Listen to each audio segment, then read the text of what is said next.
I learned to cook in my grandmother's kitchen, where the light came through yellow curtains and the air always smelled like butter browning in cast iron. She taught me that food wasn't just sustenance. It was conversation, seduction, memory made tangible. Every dish told a story if you knew how to listen. That's what I believed when I met Marcus. He was a food critic then, 28 and hungry for recognition in a city that ate young writers alive.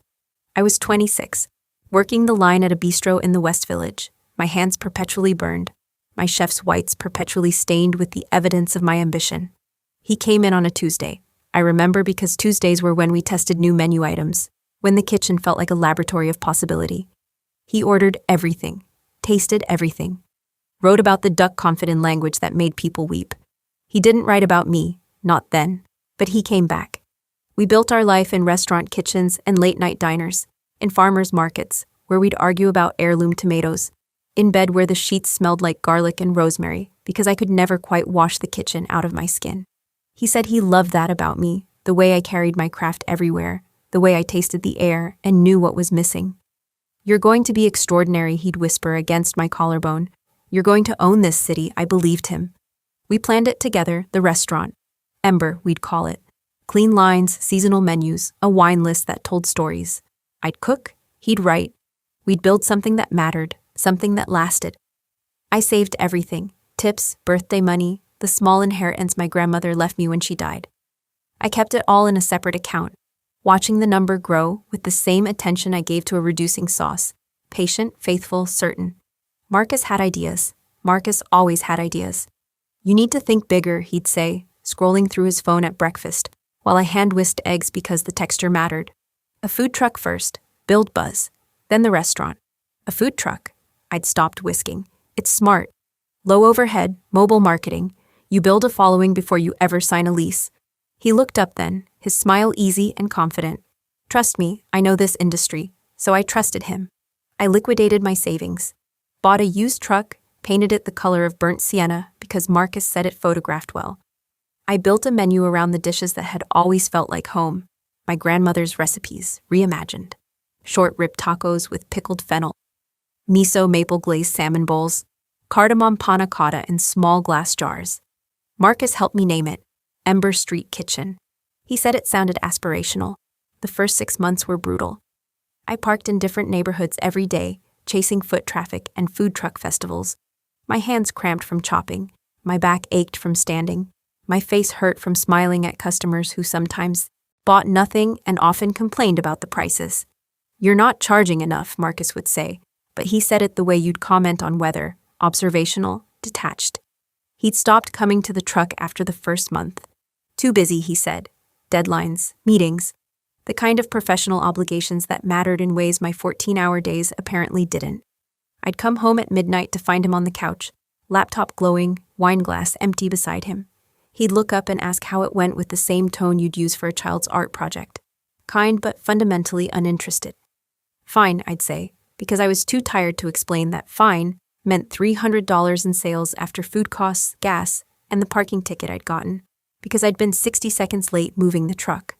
"That's good," he'd say, already looking back at his screen. I told myself it was temporary, that I was building something, that the exhaustion was just the price of ambition. The thing about betrayal is that it doesn't arrive like a storm. It seeps in like water damage. Slow, insidious. Until one day you realize the foundation has been rotting for months. I found the text on a Thursday. His phone had died, and he'd asked to use mine to check something urgent. I handed it over without thinking, the way you do when you believe in transparency, when you believe in us. He left it on the counter when he went to shower. The notification appeared while I was chopping onions for that night's prep. "Can't wait for Saturday. Reserve the usual table?" The name was Melissa. I knew Melissa. She was an assistant editor at the magazine where Marcus had just been promoted to senior food critic. Petite, blonde, the kind of woman who wore heels to casual brunches and made it look effortless. I told myself it was nothing. A work dinner, a professional courtesy. Then I saw the photo she'd sent the day before, her in a black dress, the kind that clung and suggested and promised. The caption, "Thinking of you." His response, "Always." I didn't cry, not then. I dried my hands carefully, placed the knife down precisely, and opened the thread. 6 months. They'd been sleeping together for 6 months. The messages painted a picture more vivid than any dish I'd ever plated. Hotel rooms, afternoon meetings, inside jokes about the food truck, my food truck, that he'd apparently turned into comedy material. She thinks she's building a brand, he'd written. It's kind of adorable. Sad, but adorable. Melissa's response, you're terrible. But when are you leaving her? Soon. I'm just waiting for the right moment. She's invested everything in that truck. I can't be the villain who abandons her when she's failing. I read that line 3 times. The shower turned off. I heard him humming something tuneless and light. I put the phone down exactly where he'd left it. I went back to the onions. By the time he emerged, towel around his waist, I had a clean cutting board and a pristine poker face. Find what you needed? I asked. Yeah, thanks. He kissed my temple absently, the way you'd pet a dog. What are you making? French onion soup. Smells good. It didn't smell like anything yet, just raw onions waiting to be transformed. But he wouldn't know that. Marcus had never actually learned to cook. I didn't confront him. Not that night, not the next day, not the week after. I watched instead. Watched him check his phone with increasing frequency. Watched him shower before work drinks, but not before coming home to me. Watched him turn his laptop screen away when I walked past. Watched him kiss me goodbye with the same mouth that had been kissing her. The interesting thing about silence is that people mistake it for ignorance. Marcus thought I didn't know.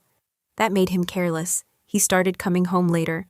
Started missing the food truck entirely. Too swamped, babe. You understand. I understood perfectly. I understood that he was taking Melissa to Vetiver on Tuesdays. The restaurant with the tasting menu that cost more than I made in a week. I understood because I'd seen the credit card statements he'd stopped bothering to hide. I understood that he'd told his editor friends I was struggling with the business.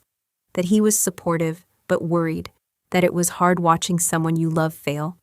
I understood that he'd never intended to help me open Ember. That the food truck was meant to be a temporary distraction, something to keep me busy and broke, while he built his career on my dreams. I understood that I had been very, very stupid. But understanding is different from reacting. And I'd learned something in those years working in professional kitchens.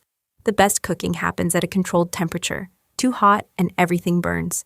Too cold and nothing transforms. I needed time to simmer, so I kept running the truck. Kept smiling at customers. Kept testing recipes and tracking sales and pretending I didn't notice my boyfriend was fucking someone else. And late at night, after Marcus was asleep beside me, or more often wasn't there at all, I started making plans. The first call I made was to my grandmother's lawyer. She'd left me the brownstone in Brooklyn, the one she'd owned since 1987, the one worth approximately $2.3 million in the current market. I'd never wanted to sell it. It held too many memories, too much of her. But memory is expensive, and revenge requires capital. I want to list it, I told the lawyer. Are you certain?